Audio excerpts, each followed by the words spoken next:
នៅពេលដែលខាងប្រទេសថៃគាត់លែងនាំចូលឲ្យយើងឬគាត់លែងយកទំនិញពីយើងអីផ្សេងចឹងមានន័យថាយើងត្រូវការផ្លាស់ប្ដូរទីតាំងដែលយើងត្រូវផលិតអញ្ចឹងនៅពេលដែលយើងផ្លាស់ប្ដូរអ្វីៗគ្រប់យ៉ាងគឺរឿងថ្មីអញ្ចឹងខ្ញុំដែលជាអតិថិជនខ្ញុំរៀងអត់សូវទុកចិត្តអញ្ចឹងបងដោយសារវាមានរបបកំហើឬក៏កែតម្រង់ថ្មីចេញពីមុនមកតាមពិតបើសិនជាយើងមានបទដ្ឋានទំនិញច្បាស់លាស់មានន័យយើងមានស្ពេចរបស់យើងច្បាស់លាស់ស្ពេចរបស់យើងត្រឹមត្រូវដែលតាំងពី raw material មកអាចនិយាយបានថាវាអត់មានបញ្ហាទេនៅត្រង់ចំណុចនេះសប្តាហ៍ថ្ងៃខ្ញុំសូមបើកចំហតែម្ដងគឺផលិតផលរបស់យើងគឺផលិតពីប្រទេសចិនហើយយើងពិបាកខ្លាំងមែនតើក្នុងការស្វែងរករោងចក្រដែលអាចផលិតនៅគុណភាពដែលយើងចង់បានប៉ុន្តែមិនថាលំបាកយ៉ាងណាគឺយើងនៅតែអាចតស៊ូពុះពៀ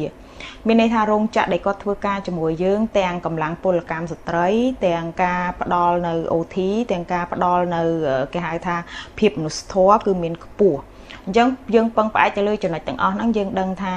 ការរក្សានៅគុណភាពក៏ដូចជាគុណតម្លៃសម្រាប់ក្រុមហ៊ុនយើងឬក៏សម្រាប់ផលិតផលយើងហ្នឹងគឺនៅតែអាចធានាបាន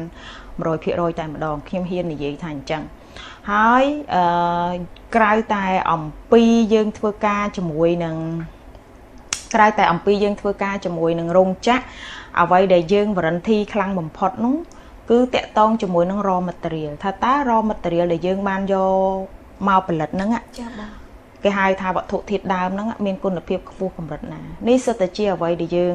គិតគូរពីព្រោះយើងមិនបានគិតគូរតែលើពាក្យថាអូគុណភាពហ្នឹងគុណភាពយ៉ាងម៉េចគុណភាពហ្នឹងយើងត្រូវការ lab test គុណភាពហ្នឹងយើងត្រូវការបញ្ជាក់ពីវត្ថុធាតុដើមគុណភាពហ្នឹងយើងត្រូវបញ្ជាក់ថាអូខេ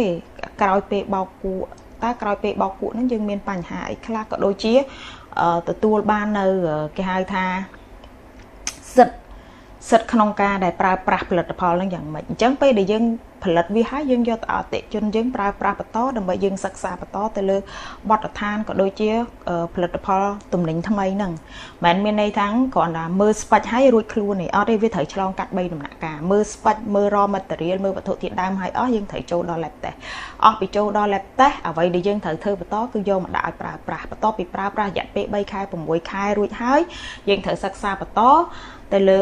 ហានិភ័យក្នុងការបោកគក់ថាតើបោកគក់ហ្នឹងវាមានបញ្ហាអីខ្លះអញ្ចឹងសិតតែជារឿងដែលយើងត្រូវសិក្សាហើយសិតតែជាបទពិសោធន៍ដែល SDC មានកន្លងមកពីព្រោះវាអត់ត្រឹមតែស្ថិតក្រោមការឃុំក្រង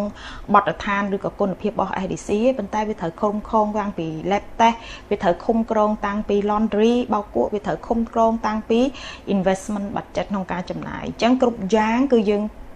មានមូលដ្ឋានគ្រឹះគេហៅ criteria របស់យើងក្នុងការសិក្សាលម្អិតទៅលើផលិតផលហ្នឹងមិនមានន័យថាគ្រាន់តែរោងចក្រហ្នឹងអាចផលិតឲ្យយើងបានយើងទៅផលិតទេអត់អាចទេវាមានការគិតគូរល្អិតល្អន់ហើយនឹងដិតដល់ច្រើនជាងនេះចាចាបងអញ្ចឹងនៅពេល